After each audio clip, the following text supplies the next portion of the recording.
calificada, que sería del tema 1 de la semana anterior y el tema de ahora, ¿no? Que estamos viendo aquí, de la lista de ejercicios.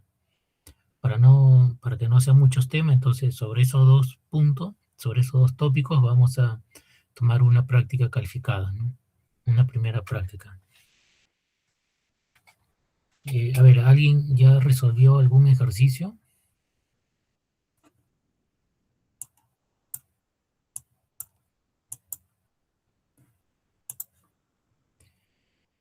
A ver si todavía no, me imagino que no todos han visto la hoja de ejercicios.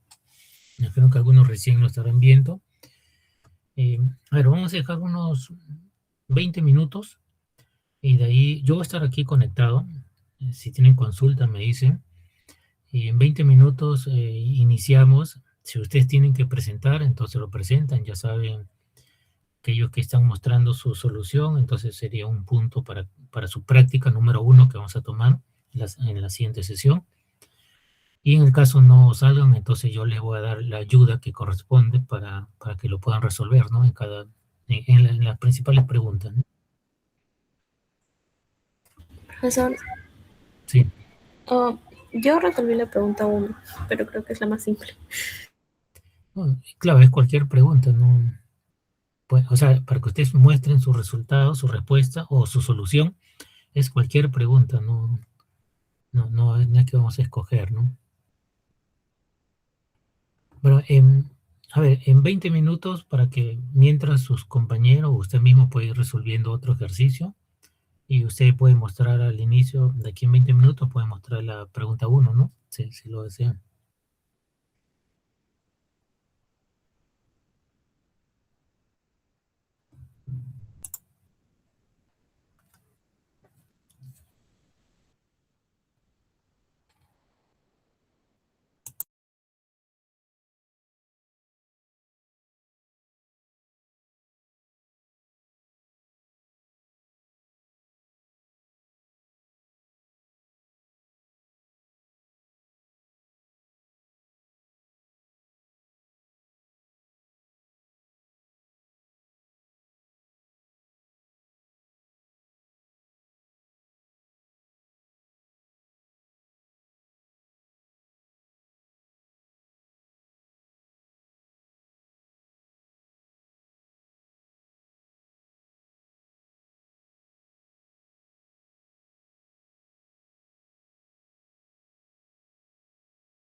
aclarar la asistencia, ¿eh? Sofía Arias, las prácticas que son tipo aplicación, siempre la idea es que ustedes lo resuelvan estas prácticas, porque eso van a ser evaluables, ¿no? Ya les he indicado a aquellos que muestren su solución de algún ejercicio, de cualquier ejercicio, ¿no? Sea eh, digamos, algo rápido o sea complicado, eh, tendría un punto para su práctica que corresponde, que es la práctica número 1. A ver, alguien estaba, a ver, había una señorita. Sí, profesor. A ver, muestre usted que indicó hace un momento.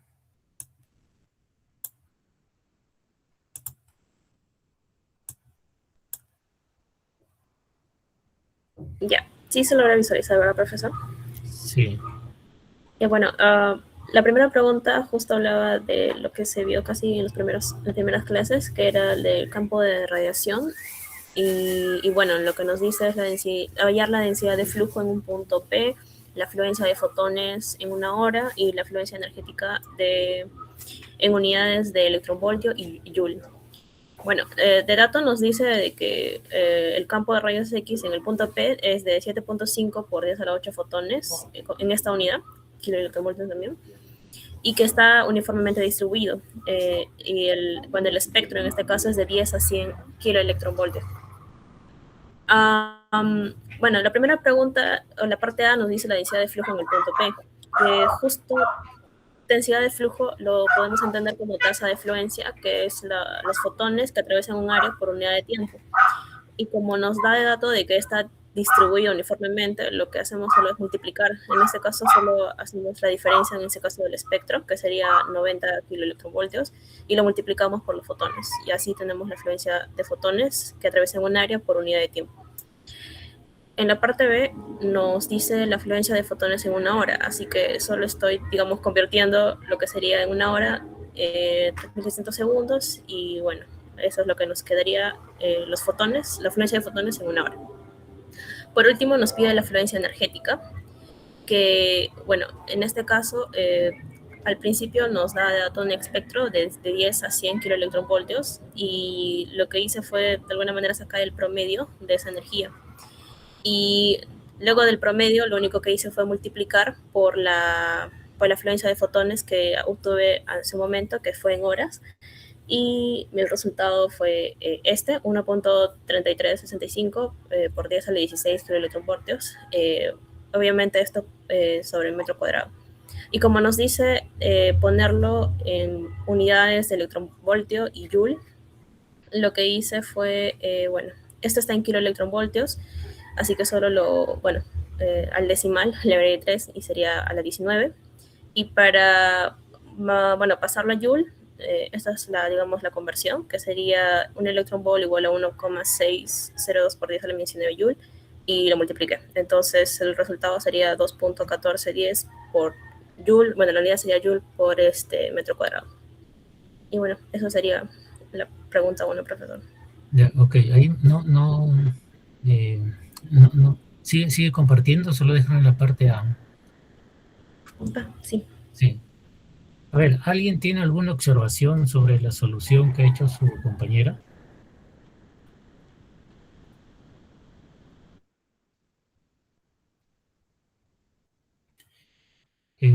A ver, ¿está correcto todo el procedimiento que ha realizado?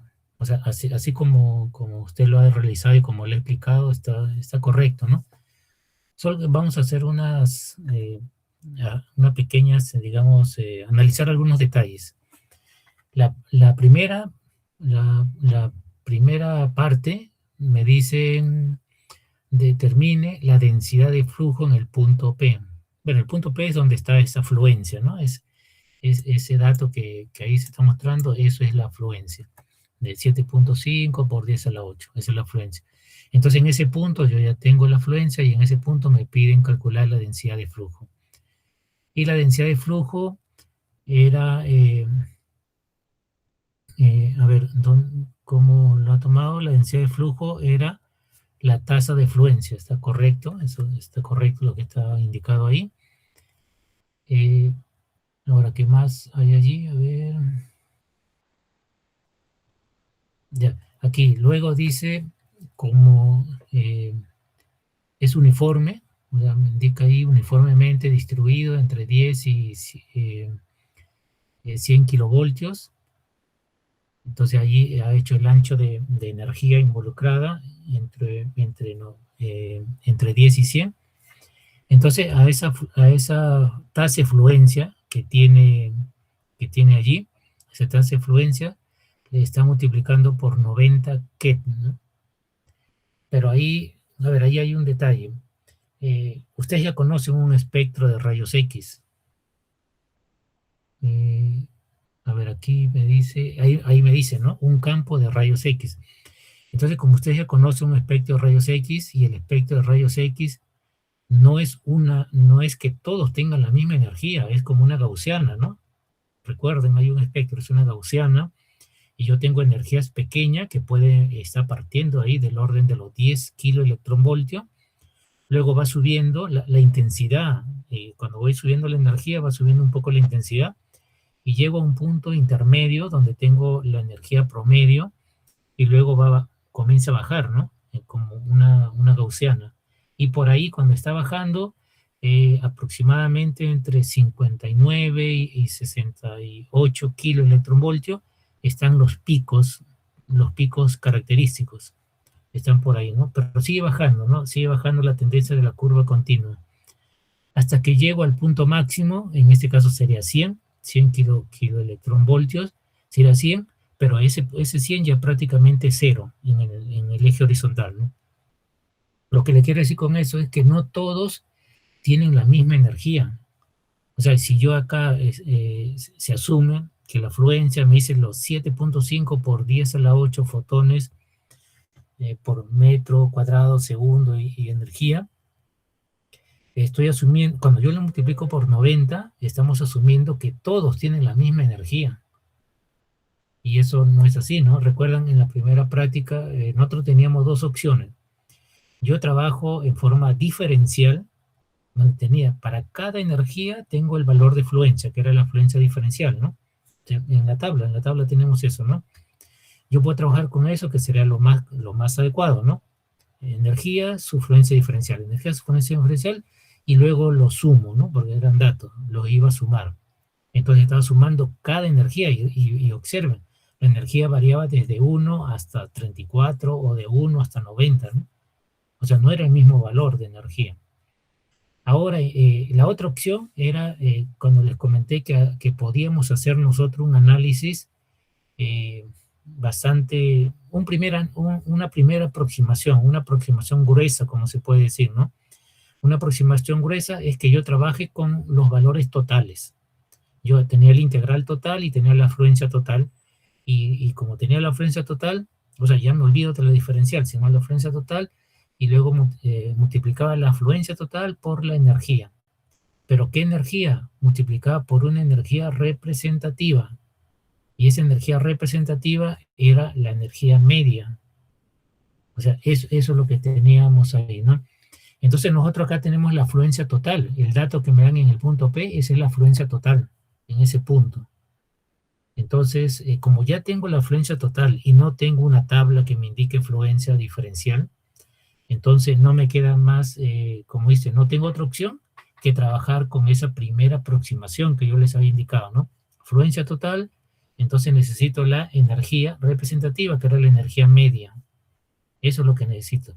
Ahora, como no tengo una función, aquí está el detalle también, ¿no? Como no tengo una función para yo poder determinar el valor medio, o sea, el valor medio de la energía, si tuviese la función, así como yo leí la tabla, aplicamos la función, ¿no? La ecuación de valor medio, lo aplicamos y vieron que sí le daba el valor de la energía, que gráficamente también se aproximaba, ¿no? Entonces, pero como yo no tengo esa función, entonces yo tengo que aplicar una regla práctica. Esa regla práctica no les he mencionado hasta ahora. Bueno, justo aquí normalmente en problemas digamos, de este tipo, es donde ahí les menciono esa regla práctica. Es otra aproximación que uno hace, no es que sea digamos, lo ideal. Pero como no tenemos más datos, entonces solo tenemos que hacer aproximaciones. Entonces, ¿cuál es la regla práctica? Que cuando yo tengo un espectro de este tipo, que son espectros de clínicos, aquí a manera de paréntesis, los espectros clínicos, ¿cuándo considero un espectro clínico? Cuando tengo el haz, tengo el kilovoltaje, tengo el miliamperaje, todo, y tengo la filtración que mínimo tiene 2.5 milímetros de aluminio, como mínimo. Ese es mi espectro clínico.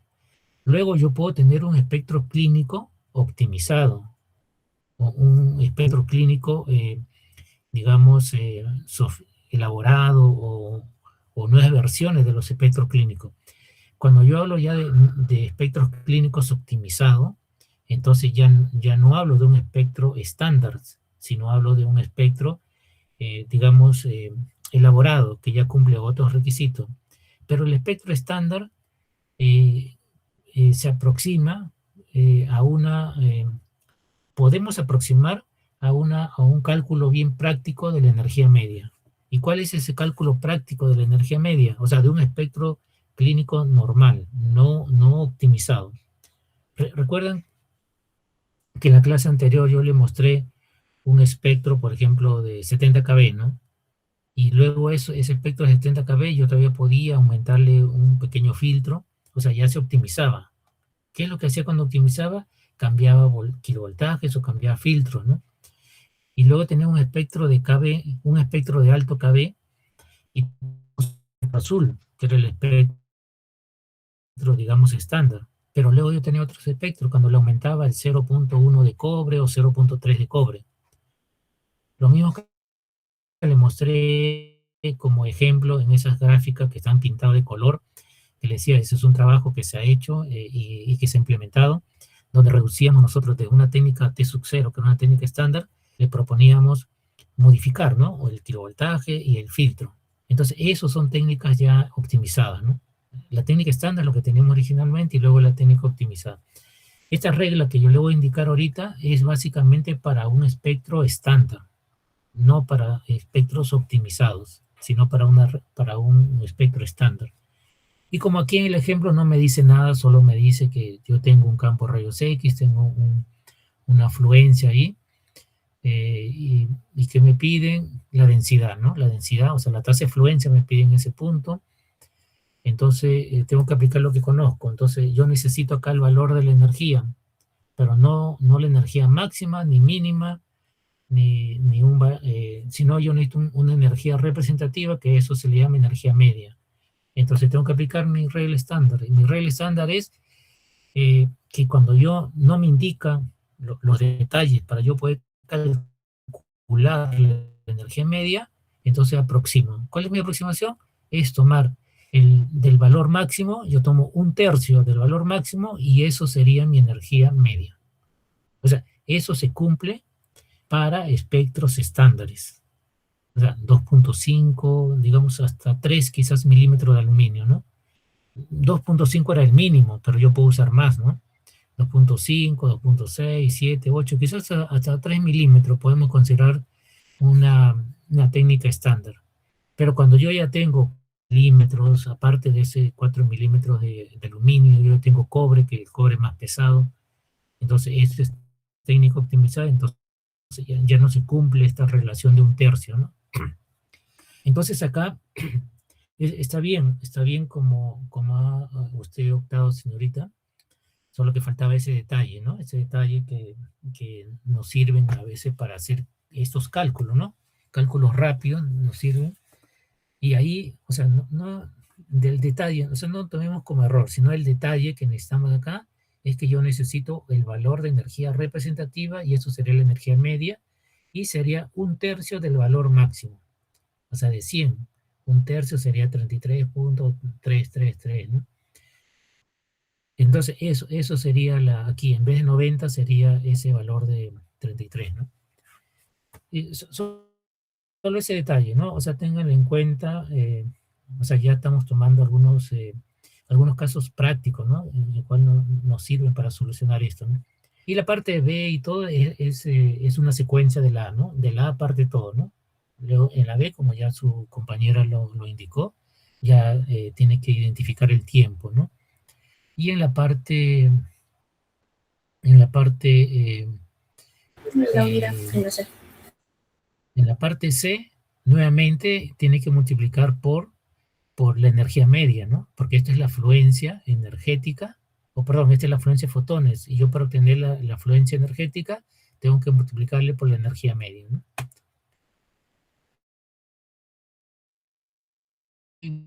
Aquí nada más, ¿no? En vez de 90 es la energía media, que es 3.3. Solo eso sería el detalle, ¿no? Y el resto, todo, o sea, todo el proceso físicamente, obviamente va a cambiar el valor numérico, pero todo el resto está correcto, ¿no? A ver, ya está anotado ahí. Listo, profesor. Profesor, una consulta. Entonces, suponiendo que nos hubieran dado solamente un valor, en este caso de la energía, ¿solo lo habríamos multiplicado por ese valor o siempre nos van a dar en un rango de valores al cual podemos sacarle la media? No, siempre me van a dar no un rango, sino más bien siempre me dan solo el kilovoltaje aplicado en el tubo. El kilovoltaje puede ser 80, 90, 100, 120, ¿no? Eso es lo que me van a dar. O sea, yo acá en el ejemplo le he puesto de 10 a 100. En realidad eso estaba de más poner de 10 a 100, ¿no? Solo era indicar el voltaje aplicado al tubo, que era 100 kilovoltios, que ese 100 kilovoltios se convierte en energía máxima, 100 kiloelectronvoltios, ¿no? O sea, siempre me dan el voltaje pico, el voltaje aplicado, ¿no? Y eso se define en consola, ¿no? Ya, a ver, Rosbeth. Profesor, yo quiero hacer la pregunta 3. Ya, ya, puede compartir. Ok.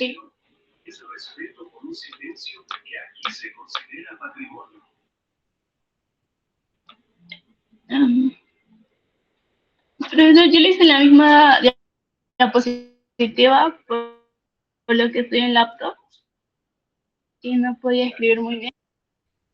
Ya, sí, está bien. En esta pregunta nos dicen que un fotón se emite cuando un átomo hace una transición del nivel N4 al nivel 2. Nos piden la frecuencia, la longitud de onda y la energía del fotón emitido. Pues, yo usé la que estaba en la diapositiva, la propuesta de Bohr, que decía que la energía era igual a menos 13.6 sobre n al cuadrado electronvoltios. Y pues como nos dieron dos niveles, lo que hice fue reemplazar, ¿no? Como va del nivel 4 al nivel 2, en la fórmula puse 1 sobre 4 al cuadrado menos 1 sobre 2 al cuadrado. Y pues cuando realicé la operación me salió 2.55 electronvoltios. Y luego para la frecuencia usé la fórmula que es igual a energía sobre la constante de Planck, pero en este caso la constante de Planck en electrovoltios. Y esto es igual a 2.55 electronvoltios, que fue lo que me salió hace rato, entre 4.14 por 10 a la menos 15 electronvoltios por segundo. Y esto me dio 6.16 por 10 a la 14 Hz. Y para la longitud de onda, uso la fórmula de la velocidad de la luz sobre la frecuencia. En este caso, 3 por 10 a la 8 sobre lo que nos salió hace rato, que fue 6.16 por 10 a la 14. Y eso me dio 4.87 por 10 a la menos 7 metros, que también puede ser escrito como 487 nanómetros. Ya, ok. A ver, está correcto su procedimiento y, a ver, vamos a ver el valor. 2. Sí, ya tomé el valor. Bueno, está correcto también el valor que usted ha determinado, ¿no? Bueno, como ven, a ver un momento, voy a anotarlo antes que se me pase.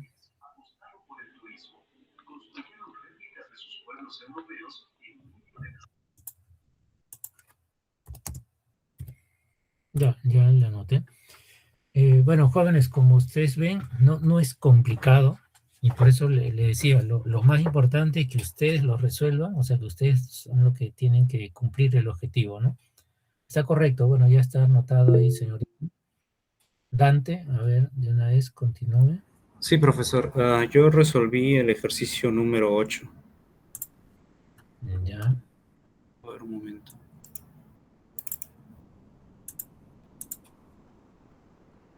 A ver. Esto aquí.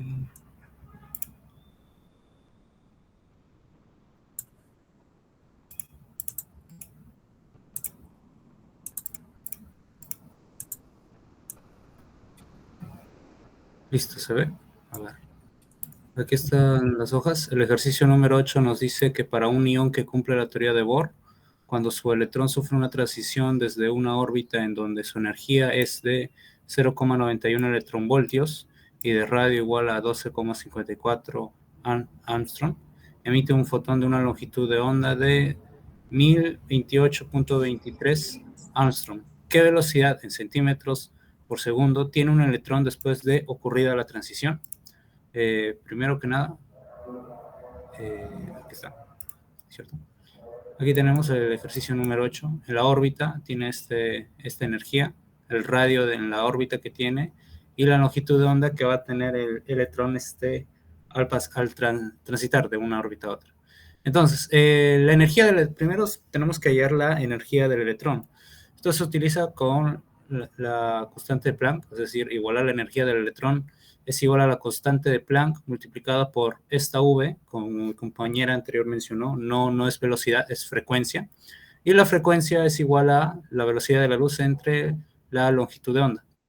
Entonces tenemos la expresión, tenemos la ecuación de esta forma, la constante en Planck, una constante, 6.63 por 10 a la menos 34, velocidad de la luz, 3 por 10 a la 8, y la longitud de onda es 1028,23 Armstrong. Armstrong es el sufijo de cantidad de 10 a la menos 10. Entonces, calculando todo esto, nos sale un aproximado de 1.93 por 10 a la 18 joules, porque estamos en el sistema internacional. No obstante, los valores con los que se trabajan aquí es en electronvoltios. Entonces tenemos que hacer una conversión. Un electronvoltio equivale a 1.6 por 10 a la menos 19 joules. Se hace esta conversión y obtenemos el valor final en electronvoltios, que son 12,06 electronvoltios. Ahora, la energía total, bueno, la energía final como tal de este electrón vendría a ser la energía que utilizó al inicio y la energía y la energía que utilizó para salir, por decirlo de alguna manera. Entonces la energía al inicio sería menos 0,91 electronvoltios y la que hemos hallado de 12 menos 2 sería 12,6 electronvoltios. Sumando ambos, sumamos ambos, ya que ambos son negativos, nos sale 12,97 electronvoltios. Finalmente hay que recordar que la energía final se puede traducir o se puede trabajar como energía cinética, ya que es un electrón, esa energía se convierte en un fotón que viaja como onda, tiene una velocidad, entonces se trabaja de esa forma, que sería el valor absoluto de esta energía que hemos hallado, vendría a ser igual a la energía cinética del electrón. Estamos hablando de un electrón. Entonces la energía cinética total sería 12,97 en valor absoluto, es igual a un medio de la masa, pero ¿la masa de qué? Del electrón. De un electrón multiplicado por, ahora sí, velocidad al cuadrado. Entonces, la energía se mantiene. Ahora tenemos que trabajar con medidas del sistema internacional, ya que la masa vamos a utilizar en kilogramos, entonces tenemos que cambiar de electronvoltio a joule y operamos. Solo nos queda operar. Al final nos queda este valor de 4.556 por 10 a la 12, raíz 2,134 por 10 a la 6. Ahora no olvidemos que en el ejercicio, en el enunciado nos pedían la velocidad en centímetros por segundo. Entonces, lo único que tenemos que recordar es que centi es el prefijo como tal de cantidad de 10 a la menos 2. Entonces, 10 a la menos 2 por 10 a la 2, para no afectar nuestros valores, se convierte en el prefijo y el 10 a la 2 queda multiplicando nuestro valor final, que sería 2,134 por 10 a la 8 como velocidad final. Ok. A ver, ¿alguien tiene alguna pregunta, alguna observación a la solución? Sí, profesor. De hecho, yo mismo voy a dar una observación que me he olvidado, y es que, como tal, en el enunciado me faltó agregar valor de la energía de transición, la energía de Bohr, que justamente mi compañera anterior utilizó, y esa se halla con el radio, ¿verdad? Ya, a ver. Ya, ya. A ver, vamos a hacer unos comentarios. A ver, eh,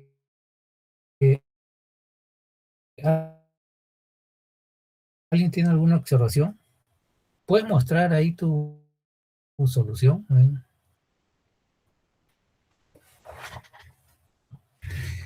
Eh, a ver, es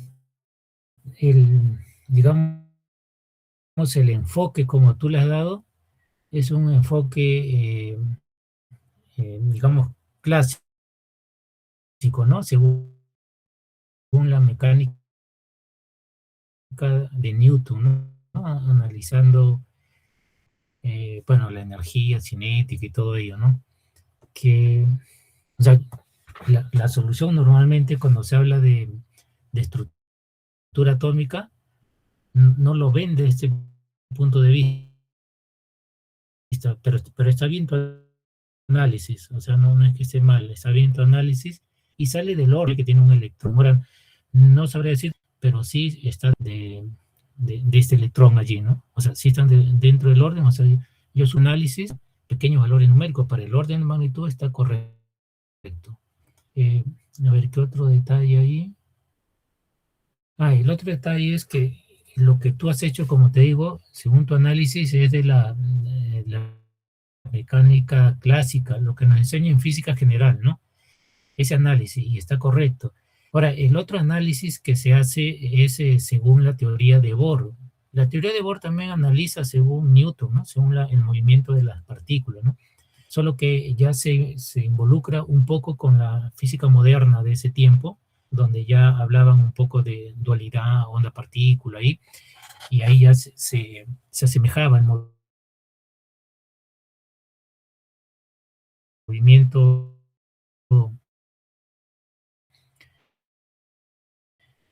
el movimiento ondulatorio con el movimiento de una partícula propiamente dicho, ¿no?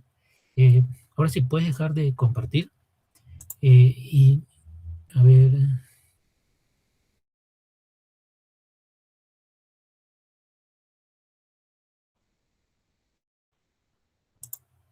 yo les había presentado en la teoría. A ver, voy a compartir esto para hacerles recordar, porque esto sí lo vimos nosotros en la parte de teoría.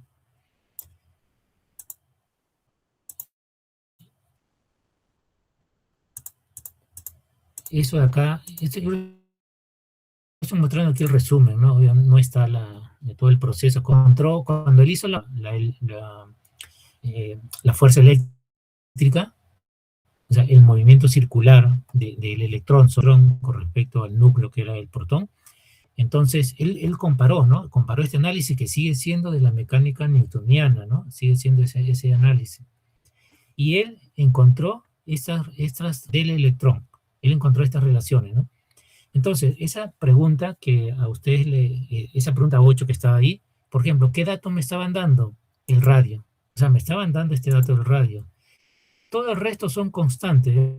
Vean acá, todos son constantes, pero ¿cuál es la variable? ¿Cuál es la variable que a mí me interesa?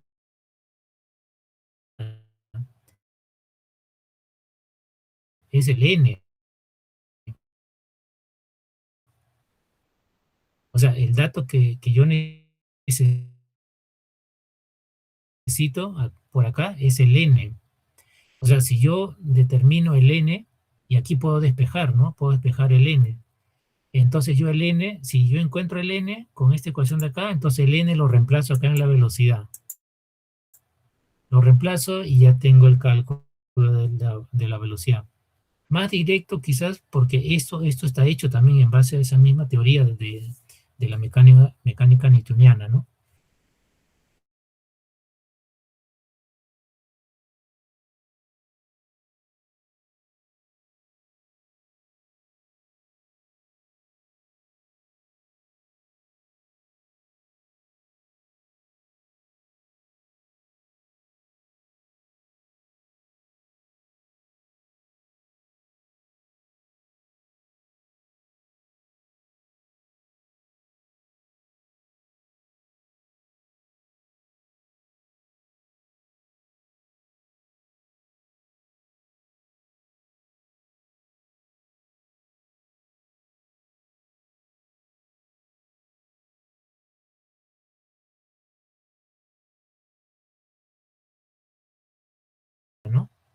solo una pregunta.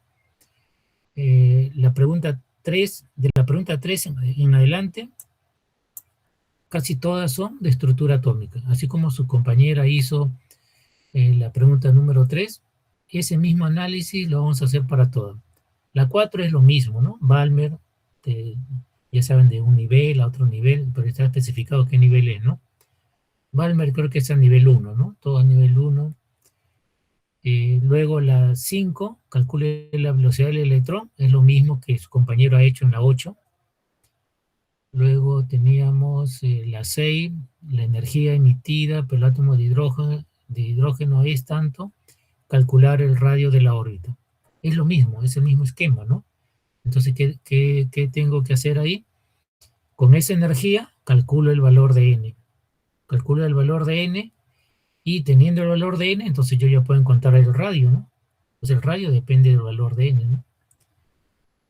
O sea, todo estas preguntas de la 3 hacia adelante están hechas en el mismo sentido.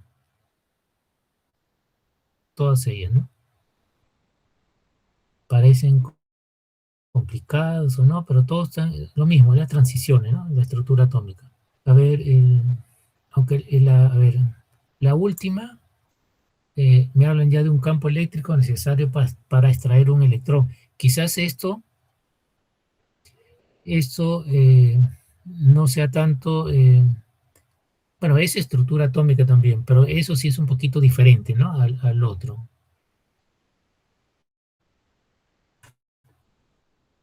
Y el otro diferente, se me estaba pasando, era la pregunta número 2, ¿no? La pregunta número 2, que es, bueno, el mismo tema, ¿no? Un haz de rayos X. El haz de rayos X es para nosotros nuestra distribución espectral, ¿no? Y hay un concepto acá. Bueno, vamos a ver la número 2. Dice, se tiene un haz de rayos X de 200 kilovoltios, el cual posee una capa semireductora de 1.5 milímetros de cobre. Me da la densidad del cobre. Dice, tiene 8 MAS, genera 10 a la 14 fotones a 1 metro. Entonces, ya me está indicando de fluencia, ¿no? Bueno, son dos preguntas con respecto a distribuciones espectrales, ¿no? Esta es la segunda. 10 a la 14 fotones a 100 centímetros del foco, con la información proporcionada, me pregunta, ¿no? ¿Es posible determinar la energía efectiva del haz? En el caso, viene la energía efectiva. A ver, es una pregunta realmente...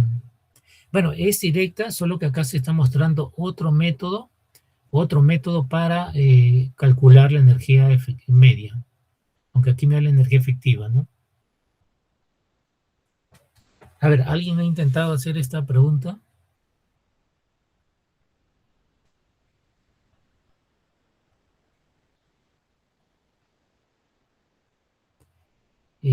A ver, aquí para analizar un poquito digamos, la descripción del haz de rayos X. Recuerdan que en la pregunta 1, cuando hicimos digamos, o les indiqué el detalle, ¿no? El detalle que faltaba, ¿no? Para que la pregunta sea resuelta, ¿no? En forma adecuada, era el término de energía media, ¿no? Pero la energía media, ya les dije, es ese criterio que tomamos, ¿no? De un tercio del valor, un tercio del voltaje máximo o de la energía máxima, ¿no? Ese es el criterio que tomamos para encontrar la energía media. Acá yo tengo, y el detalle ¿cuál era? Que yo necesitaba que el espectro, o sea, sea un espectro convencional, sea un espectro clínico, como podamos llamarle, pero convencional. ¿Qué entendemos espectro convencional? Es un espectro que no era optimizado. Y optimizado quería decir que yo estoy manipulando el haz, ¿no? Recuerden que en la parte teórica hemos visto cómo yo puedo modificar el haz, o sea, cómo puedo manipular el haz. Y una de las principales variables para modificar el haz era el filtro, el material del filtro. Entonces, ese criterio de un tercio ya no es tan válido si yo tengo ya espectros optimizados. donde ya he modificado el filtro, le he agregado filtro, ¿no? Ya ahí ya no es tan válido ahí, ¿no? O sea, podemos usarlo, o sea, si no tenemos otra opción, podemos usarlo, pero no es tan certero, digamos, ¿no? O sea, el valor que me va a dar no es tan correcto de lo que me debería dar, ¿no? Y ahora, ¿por qué les menciono eso? Porque en la pregunta 2, si bien es cierto, me están indicando 200 kilovoltios, eso no se utiliza para diagnóstico, eso se usaba antes para hacer investigaciones en radioterapia, ¿no? Ya no existen equipos y ahora que emitan estos fotones, aunque sí deben existir en la parte industrial, ¿no?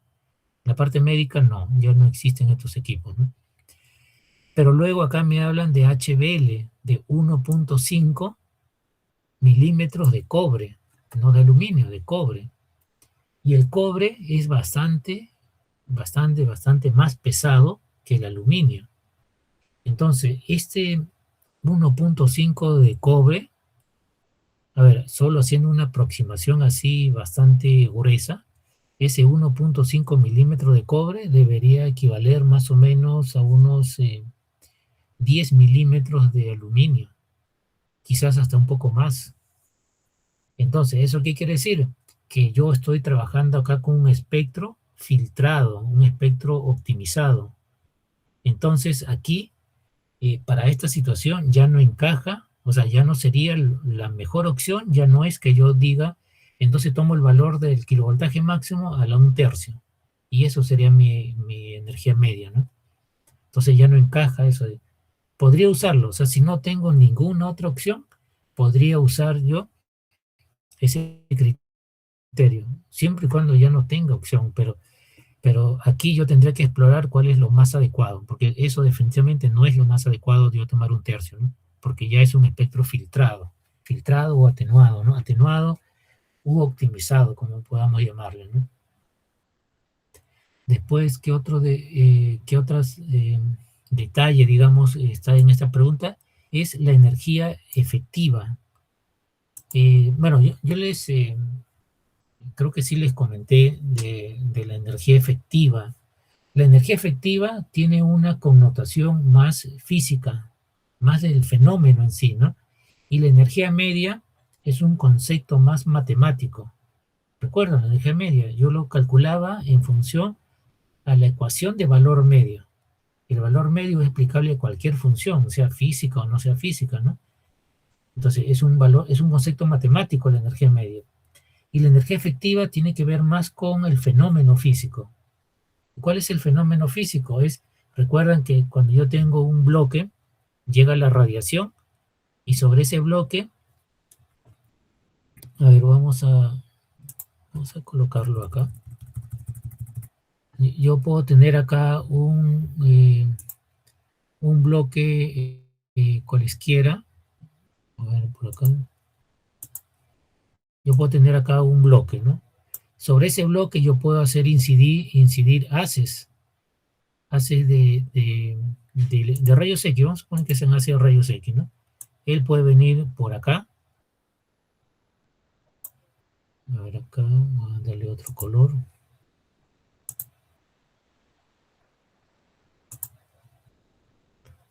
Y acá un poquito más ancho para que se vean. Entonces, sobre este bloque, yo voy a hacer incidir haces, ¿no? Y esos haces que yo voy a hacer incidir, nosotros podemos tener algún haz que va a transmitirse. Va a transmitirse y va a llegar por aquí, va a estar el receptor. A este lado de acá va a estar el receptor de imagen, ¿no? Otros haces se van a, recuerdan la absorción fotoeléctrica, entonces otros haces se van a absorber ahí, ¿no? Otros haces van a venir también por acá, digamos, vienen por acá, y por allí se van a dispersar. ¿Recuerdan el Compton? Teníamos Compton ahí y se pueden dispersar, ¿no? Ya sabemos que eso puede dispersarse en cualquier dirección. No hay una dirección preferente, puede irse en cualquier dirección. Por acá, yo puedo tener otro haz por ahí, puedo tener otro haz, digamos, por acá, y eso se puede retrodispersar. Digamos que viene por acá y se puede ir en esa dirección, se puede retrodispersar, ¿no? O sea, yo tengo todas esas consideraciones, ¿no? Algunos se van a absorber por ahí, en la superficie, otros se van a absorber a profundidad. Todo eso tenemos nosotros ahí, ¿no? Otros se dispersan, otros otros se transmiten directamente. O sea, todas esas situaciones podemos tener nosotros ahí. O sea, todo eso va a suceder cuando un haz llega ahí al paciente, es el objeto de interés para nosotros, ¿no? Llega ahí. Entonces, ¿cuál es el fenómeno físico acá? Yo tengo acá un conjunto de haces que está llegando y luego tengo un conjunto de haces que ha salido. Entonces hay parte que se absorbió y parte que se dispersó. Entonces mi fenómeno físico, que yo lo puedo valorizar, es la transmitancia. O sea, yo puedo medir la transmitancia. O sea, y es fácil, ¿no? Yo tengo acá, digamos, 1000 fotones que llegaron y acá solo pasaron 200. De los 1000 pasaron 200. Entonces yo puedo hacer una relación, ¿no? Los que pasaron, bueno, esa relación puede ser nada complicada, puede ser simplemente la cantidad, a ver, la transmisión. ¿Cuánto sería la transmisión? Sería la cantidad de fotones que están saliendo sobre la cantidad de fotones que llegaron, ¿no? A ver acá, eso de ahí, ¿no? La cantidad de fotones que atravesaron sobre la cantidad de fotones que llegaron aquí al medio, ¿no? O sea, el I sub 0 es lo que están acá al inicio, y el I es lo que se transmitieron. Entonces, con eso mido la transmisión. Es fácil, ¿no? Luego yo también puedo medir de algún modo, puedo medir cuántos fotones, eso es un poco más complicado, pero se podría medir, ¿no? Cuántos fotones depositaron su energía acá. Y eso se llama dosis, recuerden. La dosis no era otra cosa, la dosis absorbida, ¿no? No era otra cosa que la energía absorbida en ese volumen de interés. Entonces, si yo tuviese un detector y lo pongo por acá, yo puedo medir la dosis. Entonces estoy midiendo la cantidad de fotones que se han absorbido por acá, ¿no? La energía de estos fotones que se han absorbido. Entonces yo puedo hacer todo eso. Y eso ya es eso estoy analizando el fenómeno físico. Entonces, cuando a mí me hablan de energía efectiva, me están hablando de esta situación, del fenómeno físico. Y la forma más práctica de medir el fenómeno físico es decir, cuánto se transmitieron, o sea, qué porcentaje. Entonces yo determino acá, bueno, esto de acá, si quiero el porcentaje, simplemente por 100, ¿no? Por 100 y ya tengo el porcentaje. 100 por esta razón, ¿no? Entonces puedo medir la transmitancia. ¿Por qué puedo medir eso? Porque yo acá, por ejemplo, tengo el paciente y antes del paciente yo tengo un detector. Después del paciente también puedo poner un detector. Entonces mido la cantidad de radiación antes y la cantidad de radiación después. Entonces con eso mido la transmitancia, ¿no? Entonces eso me permite calcular cuánto efectivamente lograron absorberse, atenuarse ahí y cuánto lograron pasar, ¿no? O sea, esa es la idea de la energía efectiva. O sea, la energía efectiva me está midiendo eso, ¿no? Que con la energía que yo tengo de este haz de radiación, logro una transmitancia de tanto por ciento. O sea, más o menos es la idea de la energía efectiva. Si yo tengo una energía, por ejemplo, yo tengo una energía, tengo acá abdomen, digamos, ¿no? Tengo abdomen. Y yo elijo dos técnicas. Una técnica como no conozco mucho, digo, voy a elegir una técnica de mano. Una técnica de mano involucra 56 kilovoltios, 60 kilovoltios quizás, ¿no? Y tomo una radiografía de mi mano. Y luego yo quiero usar esa misma técnica, quiero usarlo para un examen de abdomen. Entonces, ¿qué es lo que voy a tener? Que casi todos los fotones que están llegando se van a absorber acá en el paciente. Y poquísimos van a pasar. Quizás 5%, del 100%, quizás solo el 5% logren transmitirse, ¿no? Entonces, ¿qué me quiere decir?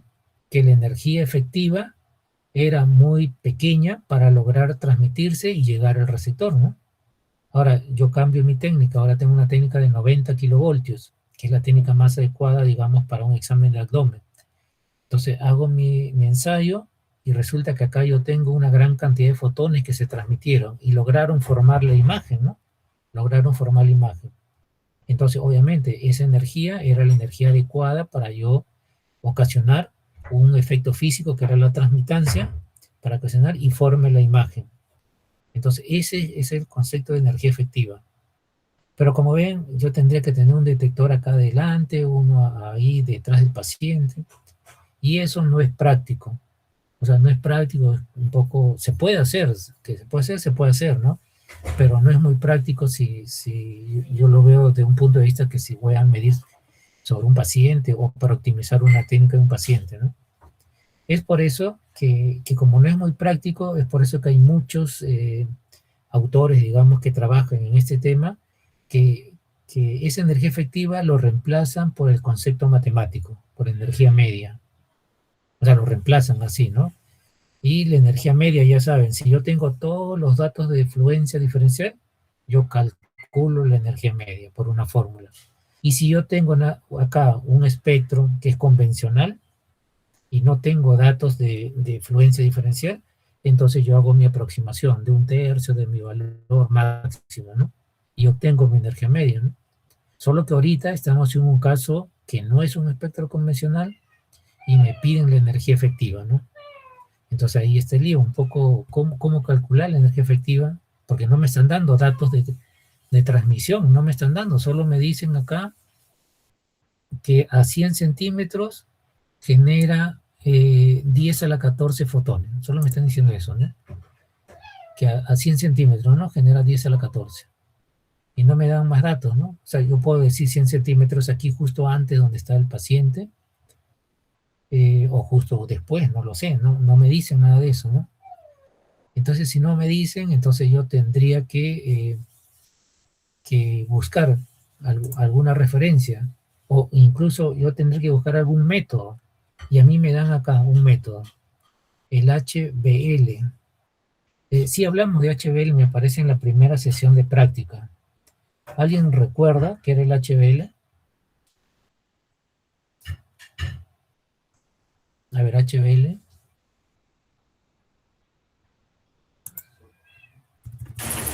¿Es la capa de valor medio? No le entendí muy bien. ¿Puedo repetir? La capa de valor medio. Sí.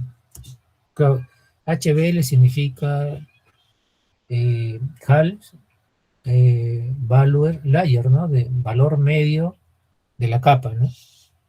Esto para nosotros en español, o sea, ¿cómo se suele utilizar en español? Es así, CH, significa capa M-reductora, o CS, capa semi-reductora, ¿no? Esto significa, a ver, lo voy a escribir acá, ¿ya? El espesor del material absorbente, el espesor del material absorbente o atenuante, el espesor del material absorbente o atenuante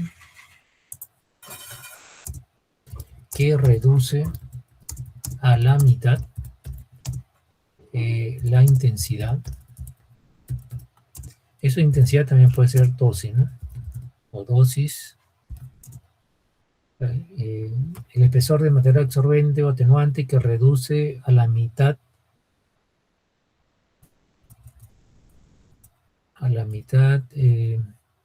la intensidad inicial, además, ¿no? La intensidad inicial. ¿Eso qué quiere decir? Vamos a suponer que aquí en nuestro ejemplo que yo le he dibujado, yo tengo mi intensidad, el I sub 0, ¿no? Esta es mi intensidad inicial. A ver, vamos a anotarlo acá, este I sub 0.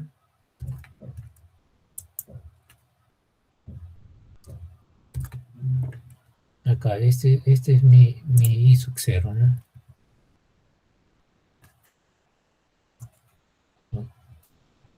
Ese es mi I sub 0, y por algún lado voy a tener yo el I.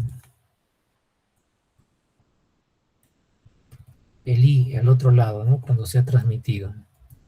Entonces tengo el I sub 0 acá al inicio, y el I que el transmitido, ¿no? Entonces, ¿qué me dice acá el HBL, que está en inglés, capa M reductora en castellano, o capa semi reductora también en castellano, según como uno quiera escribirlo, ¿no? Dice, el espesor de material absorbente, o sea, este material de acá, vamos a suponer que aquí le vamos a atribuir, o acá abajo, ¿no? Vamos a atribuirle un espesor X. Este es un espesor X aquí, ¿no? El espesor del material absorbente que reduce a la mitad la intensidad inicial. O sea, el I sub 0 es la intensidad inicial, y el I, si yo tuviese un HBL, eso quiere decir, para un, acá, un HBL es igual a I,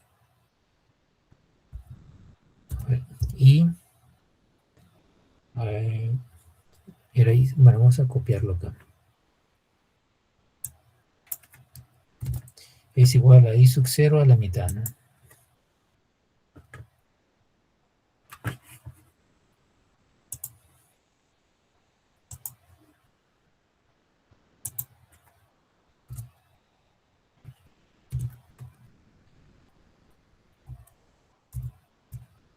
I sub 0 medio. Eso es lo que me dice, ¿no? Del HBL. Es igual a la mitad del I sub 0. Eso es lo que me dice, ¿no? I sub 0 medio. Un HBL significa que yo, he reducido, ¿no? No es igual, que he reducido el I sub 0 a la mitad, ¿no? Eso es lo que me dice, ¿no? Entonces, este espesor, o sea, cuando yo tengo un espesor por la izquierda y ese espesor hace que el I sub 0 inicial se haya reducido a la mitad, entonces a eso se llama HBL. Ahora, entonces, aquí en este caso ya tenemos algo adicional, ¿no? Yo tengo un dato de este espectro de acá, todo el conjunto de haces acá inicial se le llama espectro. Entonces, este espectro yo tengo un dato adicional, que es el HBL. ¿Qué me dice? Que ese HBL me está reduciendo, o sea, ese HBL, ya como su definición lo dice, me está reduciendo a la mitad la intensidad del haz. Ya me está reduciendo a la mitad, ¿no? Entonces, acá, esto de aquí es una pregunta un poco, digamos, tenemos que revisar los conceptos nosotros de atenuación. Obviamente, no es un tema de atenuación. Recuerden, atenuación es el resultado de la interacción de los fotones con la materia. Es ese resultado, ¿no? Nosotros, nuestro curso no es ver esa interacción, sino es aplicar estos conceptos, ¿no? Por eso les decía, física médica es la aplicación. No es que nosotros resolvamos o desarrollemos acá la teoría de la interacción de la radiación con la materia. Eso no, sino es aplicar esos conceptos, ¿no? Acá tenemos nuestro haz, tenemos que cada haz viene acá, y como les decía, se absorbe, entonces está el fotoeléctrico. Se transmitió, simplemente no interactuó, ¿no? Acá se dispersó y está el compton, acá hay otro compton, ¿no? O sea, estamos hablando de la interacción fotón-materia. Y luego la conclusión o los resultados acá es que algunos se van a absorber, otros se van a dispersar y otros se van a transmitir. En general, esto es lo que se absorbieron y lo que se dispersaron. Yo sumo los dos y a eso le llamo atenuación. O sea, lo que se han atenuado. Lo que se transmitieron y lo que se atenuaron. Lo que se atenuaron son dos, ¿no? Tiene dos componentes. Se absorbieron o dispersaron, ¿no? Entonces ya saben, esa es esa teoría. Ahora, aquí también, si recordamos un poco nosotros la teoría de lo que les he hablado aquí, esto obedece O sea, esta teoría, esto se llama atenuación. Esta teoría se llama atenuación. Yo tengo un haz, tengo un material atenuante y tengo lo que se transmitieron, ¿no? Eso se llama atenuación. Y la atenuación obedece a una ley una ley que la ha establecido una persona, y eso se llama, bueno, no ley, sino una ecuación. Se llama ecuación de Lambert. La ecuación de Lambert es la ecuación de la atenuación. Eso de acá, ¿no? Ahora, eso de ahí tiene una ecuación. Aunque eso ustedes yo imagino que sí lo conocen, la ley de atenuación. ¿Alguien se recuerda cómo es la ecuación de la ley de atenuación? A ver, ¿qué dice la ecuación de la ley de atenuación? A ver, ¿qué dicen? Me parece que era la intensidad final igual a la intensidad inicial multiplicado por,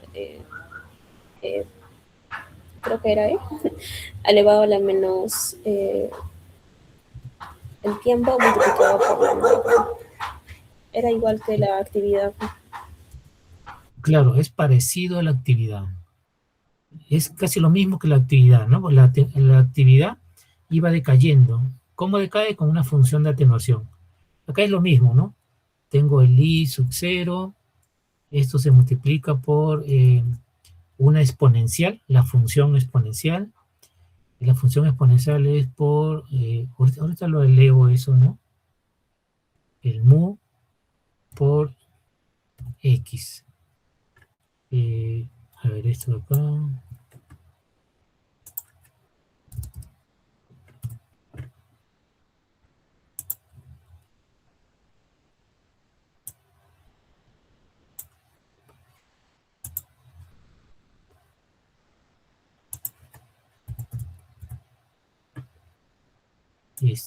¿Cómo es?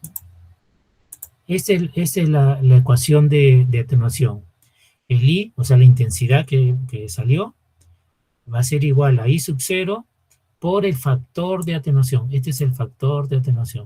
Por el factor de atenuación. El factor de atenuación es la exponencial elevado a la menos mu por x. Mu es el coeficiente de atenuación. X es el espesor del material, ¿no? Entonces, cuando este X tiene un valor particular y se llama HBL o capa semi reductora, entonces la intensidad final es igual a la mitad de la intensidad inicial. Eso quiere decir que este factor vale un medio.